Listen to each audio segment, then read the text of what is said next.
Assalamualaikum warahmatullahi wabarakatuh. Pada pembelajaran kali ini, kita akan membahas mengenai fungsi mayor pertama data mining, yaitu fungsi klasifikasi. Bab ini akan membahas fungsi mayor pertama dari data mining, yaitu klasifikasi. Pembahasannya akan mencakup: pertama, pengenalan beberapa istilah dasar. Bagian ini akan memudahkan kita mengikuti pembahasan berikutnya tentang masalah klasifikasi. Yang kedua, prototipe masalah klasifikasi dan pengetahuan yang dihasilkannya. Memberikan contoh atau ilustrasi yang memudahkan dalam mendapatkan gambaran tentang hal yang menjadi input, serta pengetahuan yang menjadi output fungsi mayor klasifikasi. Yang ketiga, algoritma klasifikasi. Algoritma yang digunakan data mining dalam menjalankan fungsi mayor pertamanya yaitu algoritma chart, classification and regression tree. Keempat, pengembangan selanjutnya, di mana pengembangan selanjutnya yaitu berisi informasi yang digunakan para pembaca yang tertarik untuk mempelajari algoritma lain yang dapat menjalankan fungsi klasifikasi. Pengenalan beberapa istilah dasar.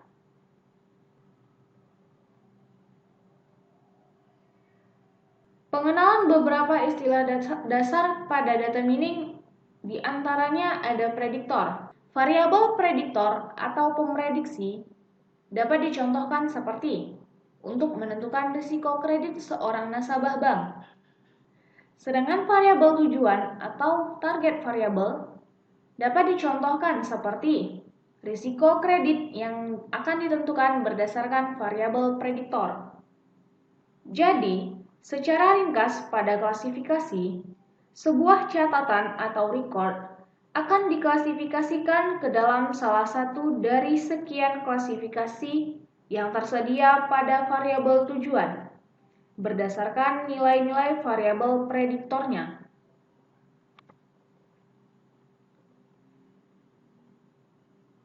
Data historis disebut juga data latihan atau data pengalaman. Mengapa disebut demikian? Data historis disebut data latihan atau training data, karena kita akan berlatih dengan data tersebut untuk mendapatkan pengetahuan. Dan disebut data pengalaman karena data tersebut berasal dari masa lampau. Bukankah masa lampau itu adalah pengalaman bagi kita? Nah, selanjutnya yaitu prototipe masalah klasifikasi dan pengetahuan yang akan dihasilkan.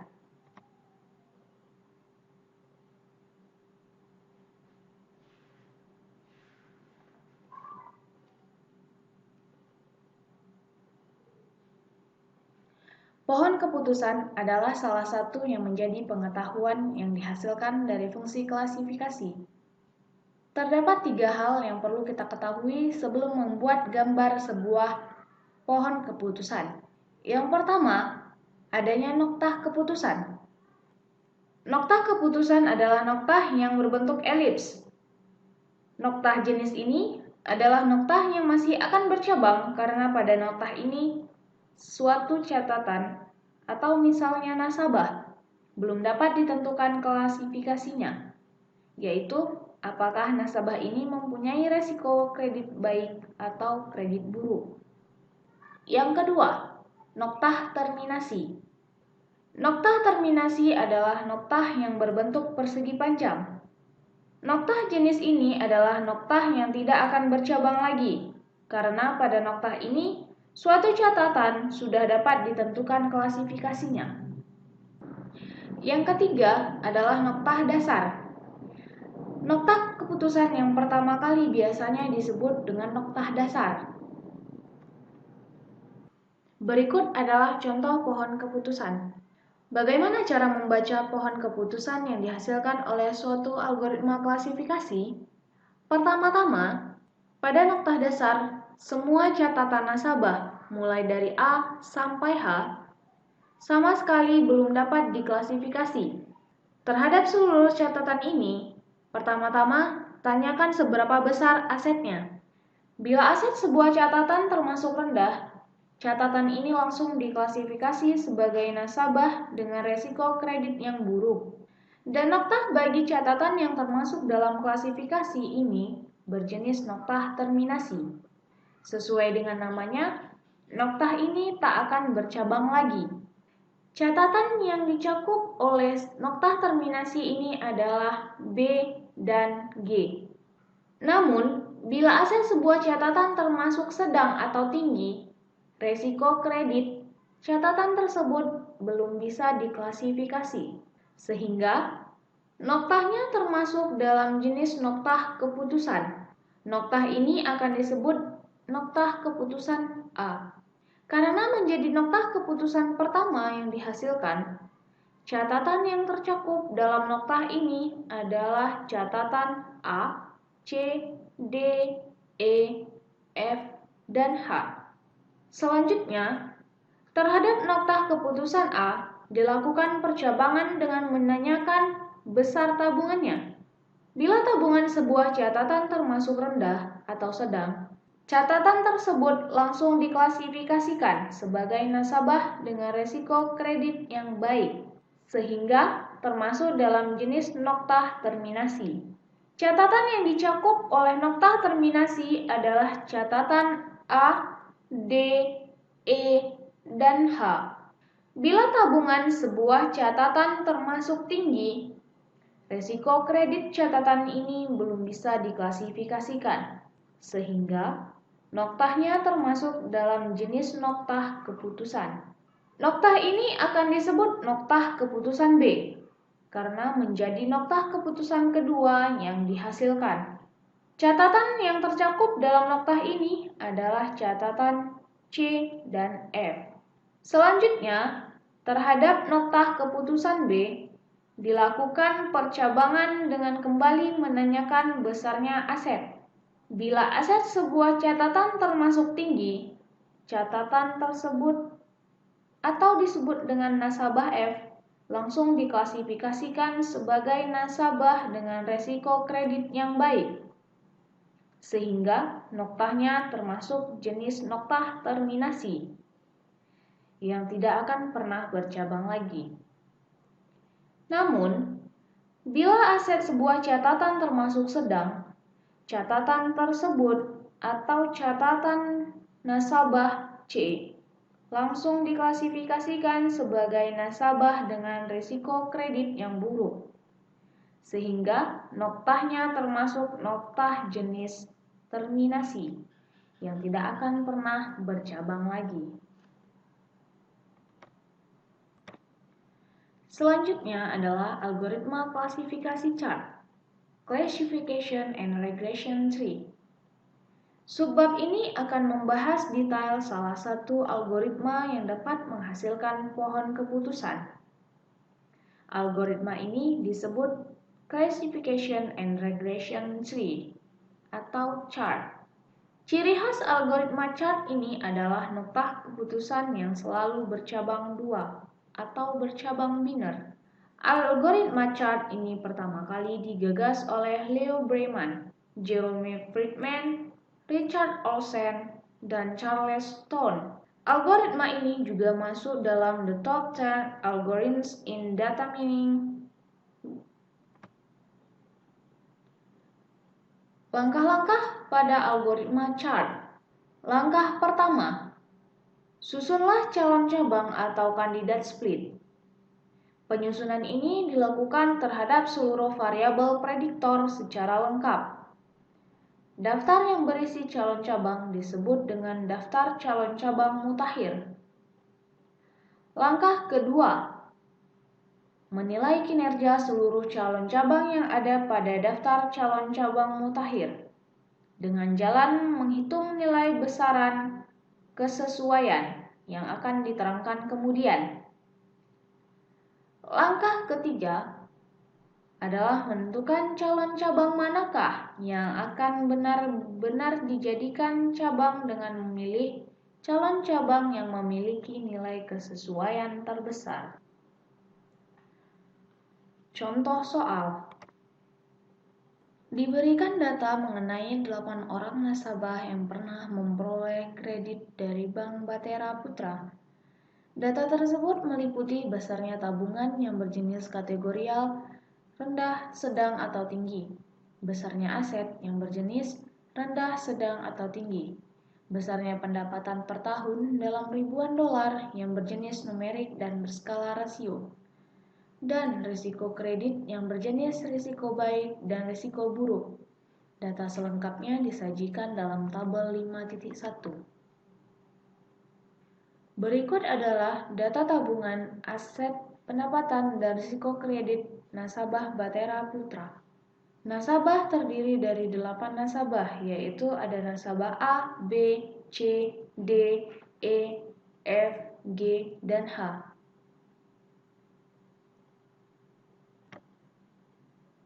Penyelesaian. Untuk dapat menyelesaikan fungsi klasifikasi pada tabel 5.1, digunakan langkah-langkah algoritma chart. Berikut ini adalah contoh penerapan algoritma chart pada masalah klasifikasi terhadap data 8 nasabah.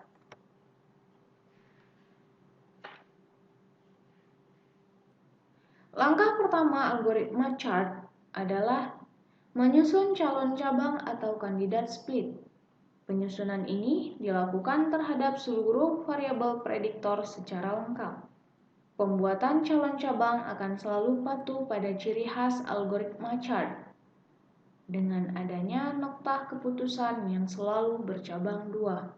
Pada kasus ini, yang akan menjadi variabel prediktor seluruhnya adalah tabungan, aset, dan pendapatan. Mari kita susun calon cabang yang lengkap untuk masing-masing variabel prediktor ini.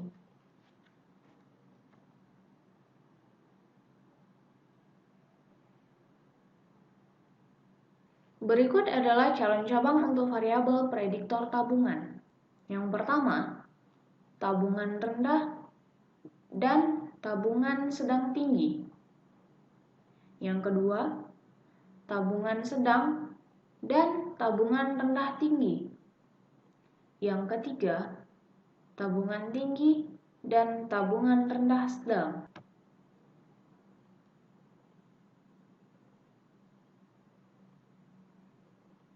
Calon cabang untuk variabel prediktor aset adalah sebagai berikut: aset rendah dan aset sedang tinggi, aset sedang dan aset rendah tinggi, aset tinggi dan aset rendah sedang.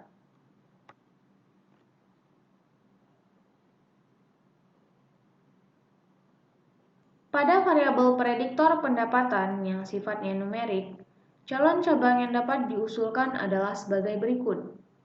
Pertama, pendapatan lebih kecil sama dengan 25.000 dan pendapatan lebih besar dari 25.000. Kedua, pendapatan lebih kecil sama dengan 50.000 dan pendapatan lebih besar dari 50.000. Ketiga, pendapatan lebih kecil sama dengan 75.000 dan pendapatan lebih besar dari 75.000.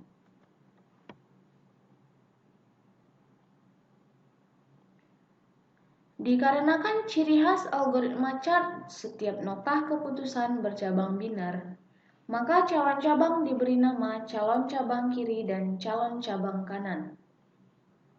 Mungkin ada pertanyaan yang mengganggu, yaitu mengapa kita perlu membutuhkan kata calon pada istilah calon cabang. Penggunaan kata tersebut memang diperlukan karena ke-9 calon cabang. Tidak seluruhnya menjadi cabang pada noktah keputusan. Lalu bagaimana kita menentukannya? Yang pertama, calon cabang manakah yang akan benar-benar menjadi calon cabang keputusan?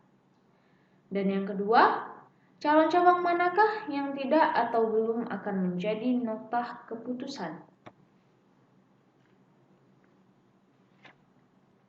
Langkah kedua algoritma chart adalah menilai kinerja keseluruhan calon cabang yang ada pada daftar calon cabang mutakhir.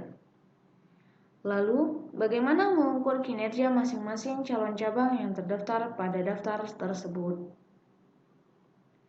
Kinerja dari setiap calon cabang akan diukur melalui ukuran yang disebut kesesuaian atau goodness. Kesesuaian dari calon cabang S pada nokta keputusan T dilambangkan dengan QST. Persamaan yang digunakan adalah QST 2PLPR sigma dari absolut PJTL dikurang PJTR. Dalam hal ini, TL adalah calon cabang kiri dari nokta keputusan T, dan TR adalah calon cabang kanan dari nokta keputusan T. PL merupakan perbandingan dari jumlah catatan pada calon cabang kiri TL dengan jumlah catatan pada data latihan. PR adalah perbandingan jumlah catatan pada calon cabang kiri TR dengan jumlah catatan pada data latihan. PJTL adalah perbandingan jumlah catatan berkategori J pada calon cabang kiri dengan jumlah catatan pada nokta keputusan T. PJTL adalah perbandingan jumlah catatan berkategori J pada calon cabang kanan dengan jumlah catatan pada nokta keputusan T. Bila didefinisikan besarannya, maka QST sama dengan 2PLPR dikali dengan jumlah absolut PJTL dikurang PJTR, sehingga didapatkan persamaan sebagai berikut. QST sama dengan 2PLPR dikali QST. Perhitungan nilai kesesuaian untuk calon cabang 1, 2, 3, 4, 5, 6, 7, 8, dan 9. Penjelasan mengenai penghitungan nilai kesesuaian dapat dicontohkan yaitu bagi calon cabang nomor 4, yaitu calon cabang yang terdiri atas calon cabang kiri, yaitu aset sama dengan rendah, dan calon cabang kanan, yaitu aset sedang tinggi. Ada dua buah catatan yang memenuhi syarat aset sama dengan rendah, yaitu catatan B dan G. Adapun jumlah catatan pada data latihan yang dipertimbangkan saat ini adalah 8 buah. Sehingga didapatkan PL, yaitu perbandingan dari jumlah catatan dengan aset rendah pada calon cabang kiri keempat dengan jumlah catatan pada data latihan pada nokta keputusan yang tengah dibahas, yaitu didapatkan 2/8 sama dengan 0,25. Ada 6 buah catatan yang memenuhi syarat aset sedang tinggi, yaitu catatan A, C, D, E, F, dan H. Adapun jumlah catatan pada data latihan dipertimbangkan saat ini 8 buah, yaitu catatan dari A sampai H. Sehingga persamaan yang didapatkan yaitu PR sama dengan perbandingan jumlah catatan dengan aset sedang tinggi pada calon cabang kanan dengan jumlah catatan pada data latihan nokta keputusan yang tengah dibahas, yaitu 6/8 sama dengan 0,75. Dari dua buah catatan yang memenuhi syarat calon cabang kiri, yaitu aset sama dengan rendah, adalah B dan G. Tak ada di antaranya yang memenuhi kategori risiko kredit sama dengan baik, sehingga persamaan didapatkan PJTL sama dengan perbandingan jumlah catatan dengan risiko baik pada calon cabang kiri dengan jumlah catatan pada nokta keputusan T, yaitu didapatkan 0/2 sama dengan 0. Keduanya memenuhi kategori risiko kredit sama dengan buruk, sehingga persamaan didapatkan PJTL, yaitu perbandingan jumlah catatan dengan risiko buruk pada calon cabang kanan dengan jumlah catatan pada nokta keputusan T. Maka didapatkan nilainya 2/2 sama dengan 1. 6 buah catatan yang memenuhi syarat calon cabang kanan, yaitu aset sedang tinggi, adalah catatan A, C, D, E, F, dan H.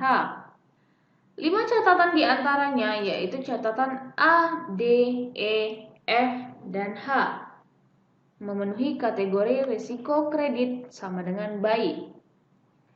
Sehingga dari persamaan didapatkan PJTR, yaitu perbandingan jumlah catatan dengan risiko baik pada calon cabang kanan dengan jumlah catatan pada nokta keputusan T. Maka value yang didapatkan adalah 5/8 sama dengan 0,833. Satu catatan di antaranya yaitu catatan C, memenuhi kategori risiko kredit sama dengan buruk. Sehingga dari persamaan didapatkan PJTR, yaitu perbandingan jumlah catatan dengan risiko sama dengan buruk pada calon cabang kanan dengan jumlah catatan pada nokta keputusan T. Maka value yang didapatkan adalah 1/6 sama dengan 0,167. Selanjutnya didapatkan nilai dari besaran 2 PLPR sama dengan 2 dikali 0,25 dikali 0,75 sama dengan 0,375. Nilai dari besaran adalah QST sama dengan sigma dari absolut PJTL dikurang PJTR sama dengan absolut 0 dikurang 0,833 ditambah dengan absolut 1 dikurang 0,167. Sehingga hasil yang didapatkan adalah 1,667. Dan akhirnya didapatkan pula dari persamaan QST sama dengan 2 PLPR QST sama dengan 2 dikali 0,25 dikali 0,75 dikali 1,667 sama dengan 0,625. Perhitungan nilai kesesuaian terhadap calon cabang 4 dapat diambil analoginya sebagai pembaca dan memeriksa perhitungan jenis terhadap calon cabang yang lain. Selanjutnya didapatkan nilai dari besaran 2 PLPR sama dengan 2 dikali 0,25 dikali 0,75 sama dengan 0,375. Nilai dari besaran dilihat dari persamaan QST 2 PLPR sigma dari absolut PJTL dikurang PJTR sama dengan absolut 0 dikurang 0,8333 ditambah dengan absolut 1 dikurang dengan 0,167. Sehingga hasil yang didapatkan adalah 1,667. Sehingga didapatkan hasil akhirnya berupa QST sama dengan 2 PLPR QST sama dengan 2 dikali 0,25 dikali 0,75 dikali 1,667 sama dengan 0,625.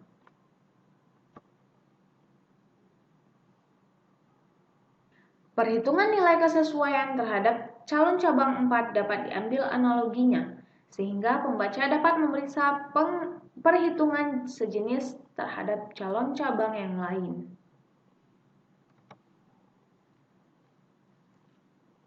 Berikut adalah perhitungan nilai kesesuaian untuk calon cabang 1 sampai calon cabang ke-9. Langkah ketiga algoritma ini adalah menentukan calon cabang manakah yang akan benar-benar dijadikan calon cabang.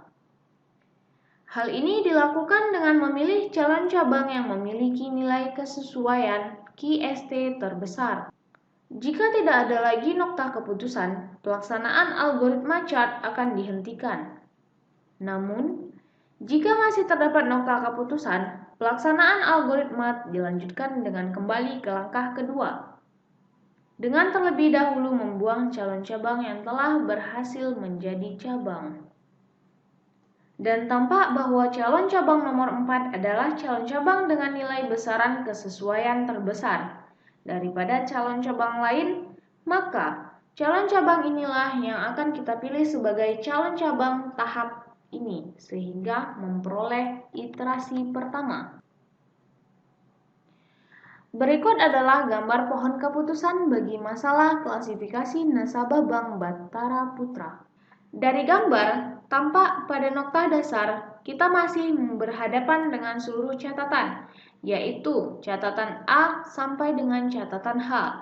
Calon cabang nomor 4 kini telah benar-benar terpilih menjadi cabang. Adapun cabang kirinya yaitu cabang yang memenuhi syarat aset sama dengan rendah, dipenuhi oleh catatan B dan catatan G. Dan karena nilai variabel prediktor bagi kedua catatan ini seluruhnya adalah resiko kredit buruk, maka nokta terminasi akan dihasilkan. Cabang kanannya yaitu cabang yang memenuhi syarat aset sama dengan sedang tinggi, dipenuhi oleh catatan A, B, D, E, F, dan H.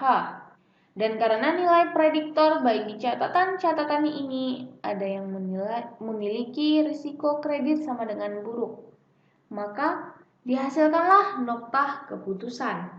Karena merupakan nokta keputusan pertama, kita dapat menyebutnya dengan nokta keputusan A. Nokta ini akan bercabang lebih lanjut karena bukan termasuk nokta terminasi. Ini adalah hasil iterasi pertama dalam menjalankan algoritma chart. Dari gambar, tampak jelas bahwa nokta keputusan masih ada, sehingga kita harus kembali ke langkah kedua, dan kali ini kita telah mulai memasuki iterasi kedua. Dikarenakan nokta keputusan yang berbentuk elips masih ada, maka harus kembali ke langkah kedua dan telah memasuki iterasi kedua.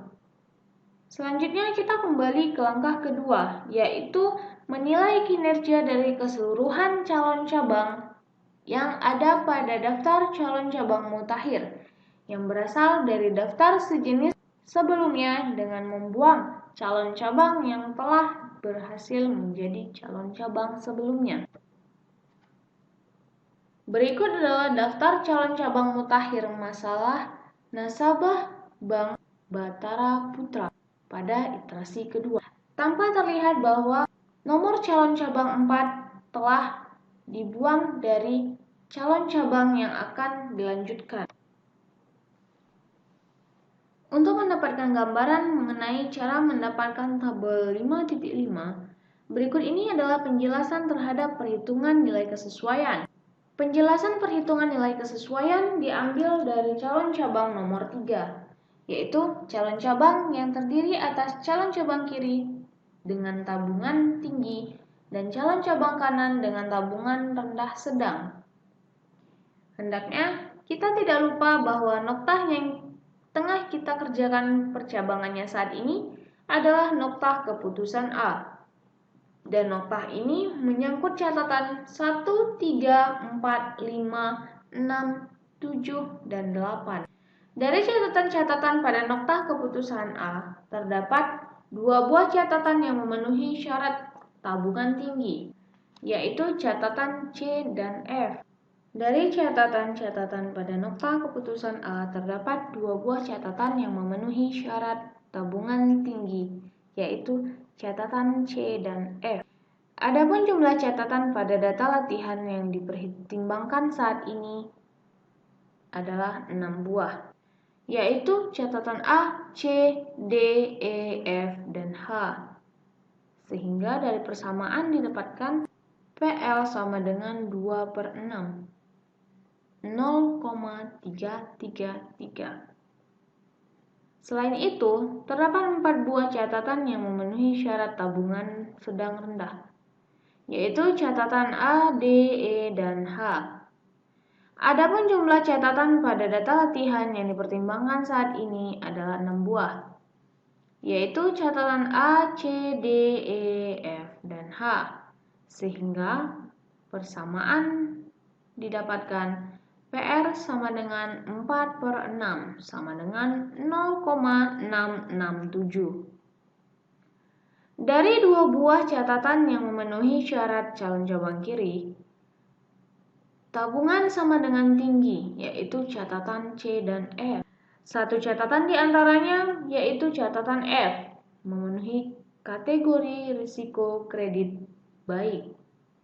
Sehingga persamaan didapatkan PJTL 1/2 sama dengan 0,5. Satu catatan lainnya yaitu catatan C, memenuhi kategori risiko kredit sama dengan buruk. Sehingga dari persamaan didapatkan PJTL sama dengan 1/2 sama dengan 0,5. Dari 4 buah catatan yang memenuhi syarat calon cabang kanan, tabungan sama dengan rendah sedang, yaitu catatan A, D, E, dan H. Semuanya memenuhi kategori risiko kredit sama dengan baik, sehingga dari persamaan didapatkan PJTR 4/4 sama dengan 1. Tidak ada catatan yang memenuhi kategori kredit, risiko sama dengan buruk. Sehingga dari persamaan didapatkan PJTR 0/4 sama dengan 0. Selanjutnya didapatkan nilai dari besaran 2 PLPR sama dengan 2 dikali 0,333 dikali 0,667 sama dengan 0,4444. Nilai dari besaran dilihat dari persamaan sama dengan QST sama dengan 2 PLPR jumlah dari absolut PJTL dikurang PJTR sama dengan 0,5 dikurang 1 ditambah 0,5 dikurang 0 sama dengan 1. Sehingga didapatkan QST sama dengan 0,4444. Perhitungan nilai kesesuaian terhadap calon cabang nomor 3 dapat diambil analoginya, sehingga pembaca dapat memeriksa perhitungan sejenis terhadap calon cabang yang lain. Langkah selanjutnya adalah kembali ke langkah ketiga. Langkah ini adalah menentukan calon cabang ditempuh yang akan dijadikan cabang. Ditempuh dengan memilih calon cabang yang memiliki nilai kesesuaian QST terbesar. Jika tidak ada lagi noktah keputusan, pelaksanaan algoritma chart akan dihentikan. Namun, jika masih terdapat noktah keputusan, pelaksanaan algoritma dilanjutkan dengan kembali ke langkah kedua, dengan terlebih dahulu membuang calon cabang yang telah berhasil menjadi cabang. Tanpa bahwa calon cabang nomor 3 dan 7 adalah calon cabang dengan nilai besaran kesesuaian terbesar. Tanpa bahwa calon cabang nomor 3 dan 7 adalah calon cabang dengan nilai besaran kesesuaian terbesar daripada calon cabang lain, maka salah satu dari calon cabang tersebut itulah yang akan kita pilih pada tahap ini, sehingga kita memperoleh iterasi kedua. Berikut adalah gambar pohon keputusan bagi masalah klasifikasi nasabah Bank Bantara Putra. Dari gambar terlihat pada noktah keputusan A, kita masih berhadapan dengan catatan A, C, D, E, F, dan H. Calon cabang nomor 3 kini benar-benar menjadi cabang. Adapun cabang kirinya yaitu cabang yang memenuhi syarat tabungan sama dengan tinggi, dipenuhi oleh catatan C dan F. Karena kedua catatan tersebut memiliki nilai variabel prediktor yang berbeda, maka dihasilkan noktah keputusan. Karena merupakan noktah keputusan kedua, kita dapat menyebutnya dengan noktah keputusan B. Dan sesuai dengan namanya, noktah ini akan bercabang lagi. Cabang kanannya yaitu cabang yang memenuhi syarat tabungan sama dengan rendah sedang, dipenuhi oleh catatan A, D, E, dan H. Dan karena nilai variabel prediktor bagi catatan-catatan ini semuanya sama, yaitu resiko kredit sama dengan baik, maka dihasilkanlah noktah terminasi. Sesuai dengan namanya, noktah tersebut tidak akan bercabang lagi. Ini adalah hasil iterasi 2 dalam menjalankan algoritma chart. Tampak jelas bahwa nokta keputusan masih ada, sehingga kita harus kembali ke langkah kedua dan kali ini kita telah memasuki iterasi ketiga. Dalam hal ini, menilai kinerja dari seluruh calon cabang yang ada pada daftar calon cabang mutakhir yang berasal dari daftar sejenis sebelumnya, sehingga membuang calon cabang yang telah berhasil menjadi cabang pada langkah-langkah sebelumnya. Berikut adalah daftar calon cabang mutakhir masalah nasabah Bank Bantara Putra iterasi ketiga. Dan terlihat bahwa 2 calon cabang yang telah dibuang dan tidak diikutkan kembali dalam perhitungan. Tampak bahwa sebenarnya tabel 5.6 berasal dari tabel 5.4 yang telah membuang calon cabang 3 yang pada langkah ketiga iterasi 2 telah berhasil menjadi cabang. Selanjutnya, hasil perhitungan nilai kesesuaian bagi tiap calon cabang yang masih terdapat dalam daftar calon cabang mutakhir. Berikut adalah perhitungan nilai kesesuaian untuk calon cabang 1, 2, 5, 6, 7, 8, dan 9. Langkah yang sama seperti langkah pada sebelum-sebelumnya.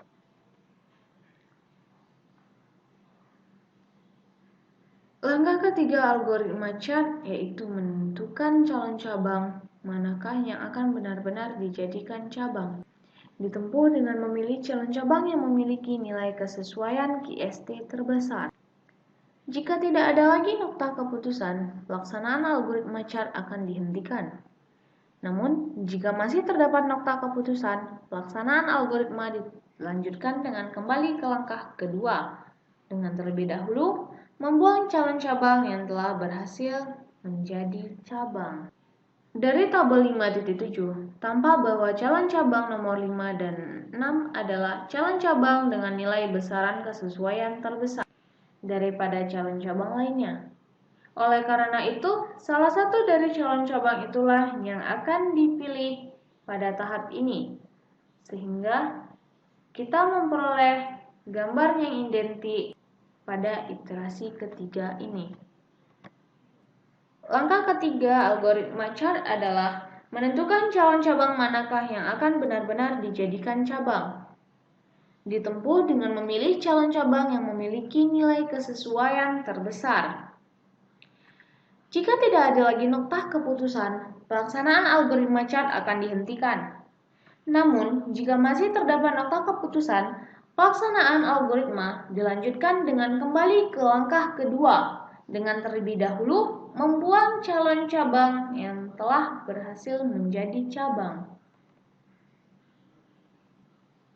Tampak dari tabel 5.7 bahwa calon cabang dari nomor 5 dan 6 adalah calon cabang dengan memiliki nilai besaran kesesuaian terbesar daripada calon cabang lainnya. Oleh karena itu, salah satu dari calon cabang itulah yang akan kita pilih pada tahap ini, sehingga memperoleh gambar yang identik dengan gambar pada iterasi 3 ini. Berikut adalah gambar pohon keputusan bagi masalah klasifikasi nasabah Bank Bantara Putra pada iterasi ketiga.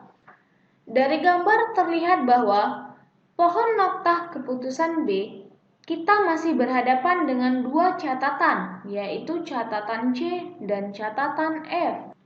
Calon cabang nomor 5 kini telah benar-benar menjadi cabang, karena cabang kirinya yaitu cabang yang memenuhi syarat aset sama dengan medium hanya diisi oleh sebuah catatan saja, yaitu catatan C. Nokta terminasi akan dihasilkan sehingga nokta ini tidak akan bercabang lagi.